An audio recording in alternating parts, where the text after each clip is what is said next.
know that there's hope for a better world. There's hope for a better tomorrow. Without hope, not only gays, but those blacks and the Asians, and the disabled, the seniors, the us's, without hope, the us's give up. I know that you cannot live on hope alone, but without it, life is not worth living. And you've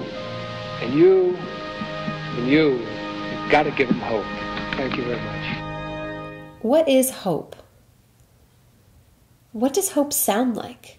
And where we are met with cynicism and doubt, and those who tell us that we can't, we will respond with that timeless creed that sums up the spirit of a people. Yes, we can. Can music sound like hope?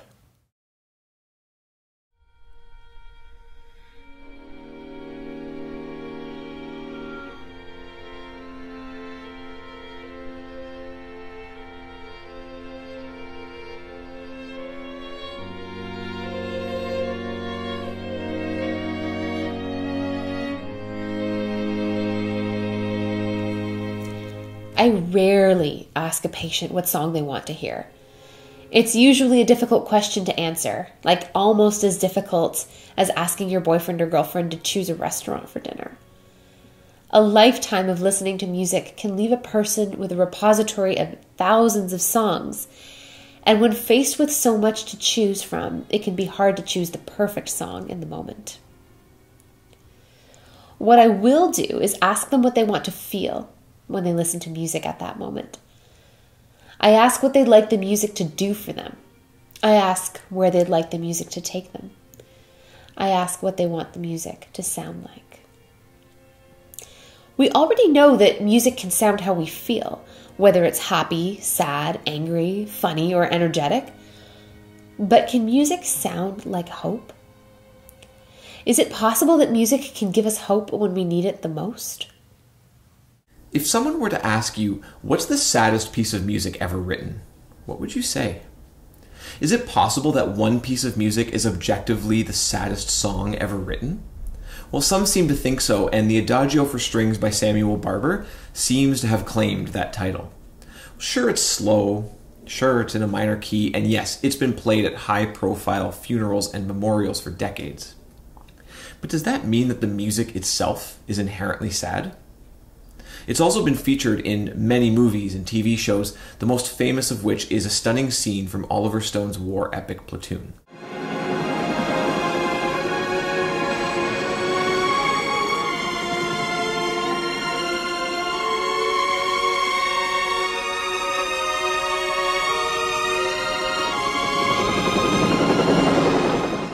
One of the most touching and powerful performances of this piece took place exactly 19 years ago on September 15th, 2001, just 4 days after the attacks in New York City and Washington, D.C. It was the last night of the proms in London, typically a fun, light-hearted celebration full of pomp and circumstance.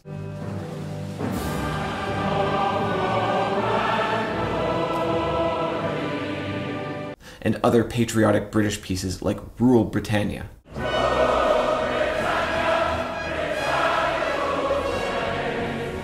But after the attacks of 9/11, conductor Leonard Slatkin decided that he just couldn't do happy and fun. Instead, he conducted one of the most moving performances of Barber's Adagio ever recorded.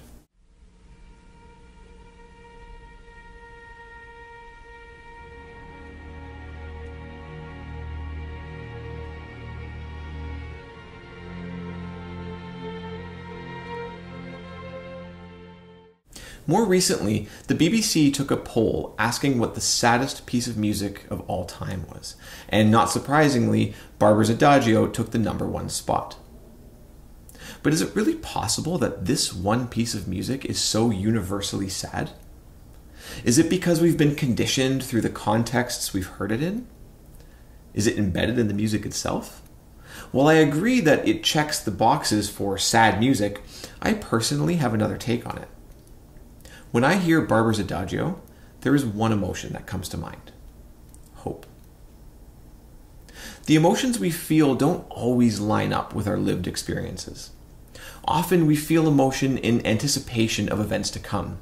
Think about the joy you may have felt as a kid leading up to a holiday or a special event like Christmas morning, a birthday party, or a playdate with friends.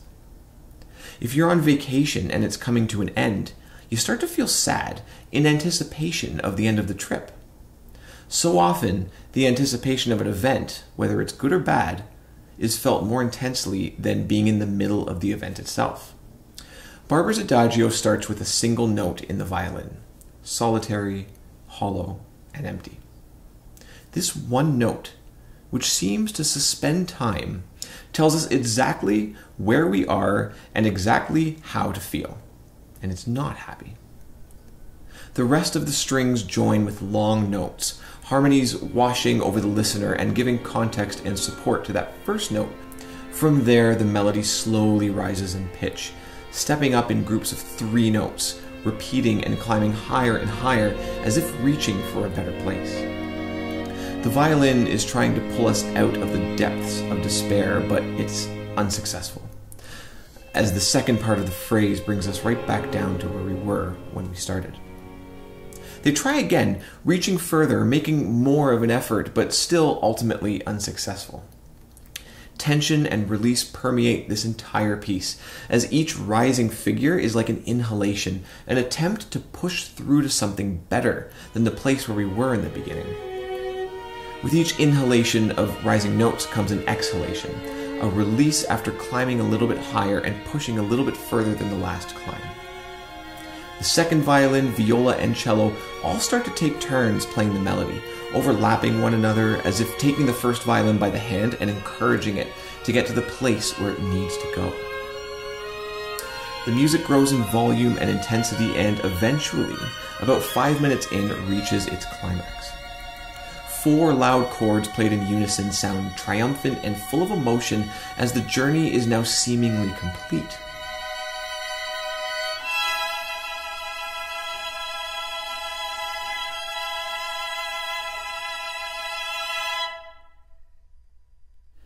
After a long pause, though, a sense of quiet relief washes over the listener, but so does the realization that just because we have fully attained the place we were reaching for in the beginning, that doesn't mean that the journey is complete. We hear the melody from the beginning now as if it's merely a memory, but knowing that it has changed us forever. We have gone through a cathartic experience, a metamorphosis, and we can now move on from our pain, from this place of darkness, but we will carry that experience with us forever. The final chord of the piece is not a resolution, and it doesn't resolve to a minor chord as we would typically expect. It's open-ended, and it leaves us with unlimited possibilities for what lies ahead. Barber's Adagio starts in a dark place, a sad place, but as with the emotions we discussed earlier, our strongest feelings are often ones of anticipation. We don't feel hope when everything is going our way all the time. In order to feel hope, we need to start in a darker, more difficult place. Hope is the anticipation that our circumstances may improve. Hope is an expectation and a desire for a certain thing to happen. To have hope is to want an outcome that perhaps makes your life better in some way. Hope is what gets you out of bed in the morning when it's the day of prom and you haven't been asked. Hope pushes the caterpillar through the cocoon and drives the salmon upstream. Your breasts may be small and your glasses may be thick, but hope doesn't hold up a mirror. Hope is a horizon we head for, leaving nothing behind us but fear. And though we may never reach our goals, it's hope that will save us from who we once were. When I hear Barber's Adagio, I don't hear sadness. I hear that desire, that yearning, that wanting for something better than the place we're in now. When I hear Barber's Adagio, I hear hope. Joining us today is the phenomenal Dover Quartet. Formed in 2008 at the Curtis Institute of Music and named after the piece Dover Beach by Samuel Barber, who coincidentally was also a graduate of the Curtis Institute. The Dover Quartet is one of the most in-demand chamber ensembles in the world, and they were recently appointed as faculty at the Curtis Institute. For more information on the Dover Quartet, you can find links in the description below or visit their website at doverquartet.com. They will be performing the original version of Barber's Adagio, written as the second movement of his string quartet in 1936. I was a month and a half into my new job at the hospital. I had finally managed to find a cart in an old storage room that I could put my keyboard on to wheel from room to room. It would be generous to say that it was a step up from a shopping cart with 3 working wheels.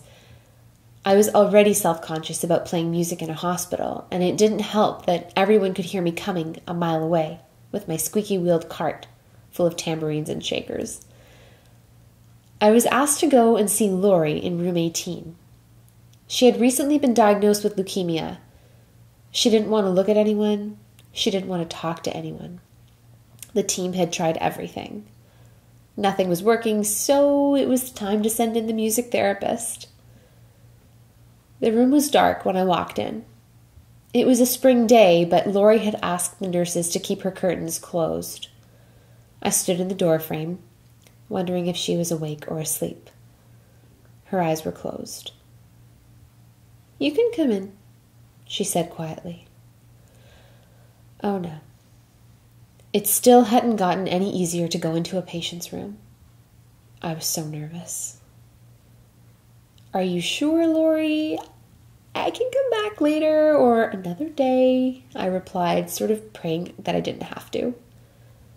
"No, it's fine. I just need to keep my eyes closed. I didn't sleep last night," she said. I glanced around. A duffel bag filled with clothes, a pair of sneakers on the ground beside her hospital bed, a get-well-soon card on the ledge by the darkened windows, an open bag of Skittles, a phone charger, an untouched tray of hospital food. "They said you'd come today. What exactly do you do?" Lori asked me, her eyes still closed. That is the million-dollar question, I thought. I wish I knew, I wanted to say. Some days I literally have no idea. I moved towards her bed and I sat down in the chair next to the windows. I really felt like I had no idea what I was doing. "I play music here in the hospital, live music, in patients' rooms, in people's rooms," I explained apologetically. She shifted in bed. The covers were pulled up tightly around her neck. A leukemia diagnosis often means a rapid hospital admission, an immediate start to chemotherapy, a number of days spent in the hospital, and a lot of those days spent in bed. "Okay. You can play. But what are you going to play?" she asked. "Oh, it's up to you, Lori. I guess it depends on what you feel like hearing today. What do you want the music to sound like?" She paused. I wanted to make myself very small and disappear. Was that a stupid question to ask? I don't know. Something soft, I guess. I sort of want to keep sleeping. The sun was trying to make its way through the crack between the curtains and the window ledge. In a futile effort to move quietly, I slowly pushed my squeaky cart next to her bed. "You can stop me at any time. You can just tell me what you need. Does that sound okay, Lori?" She nodded. I was sweating. I began to play, watching the bed sheets gently rise and fall as she breathed in and out. A few moments went by. I paused in case she wanted to say something, maybe ask me to stop, or leave, and never come back.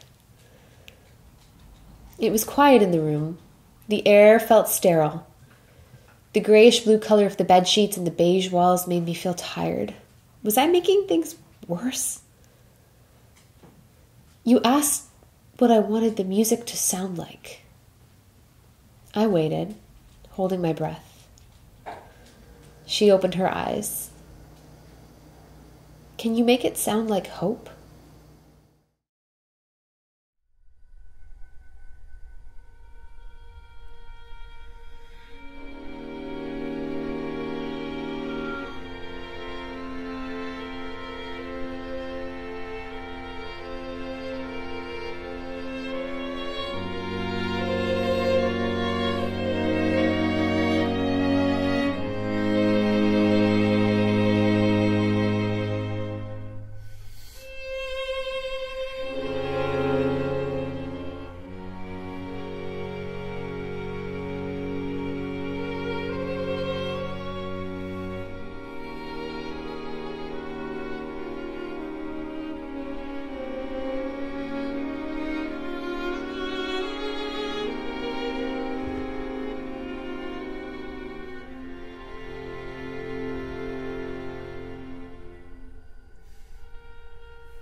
I don't remember exactly how long I played, or whether she fell asleep for some time. Her eyes were closed. I stopped. I waited. I gently put my pedal back on my cart. I unplugged my keyboard, and I stood up to leave quietly. "Could you maybe open the curtains on your way out?" she asked. I turned around to look at her. With her eyes still closed, she smiled. I smiled back, and I opened the curtains.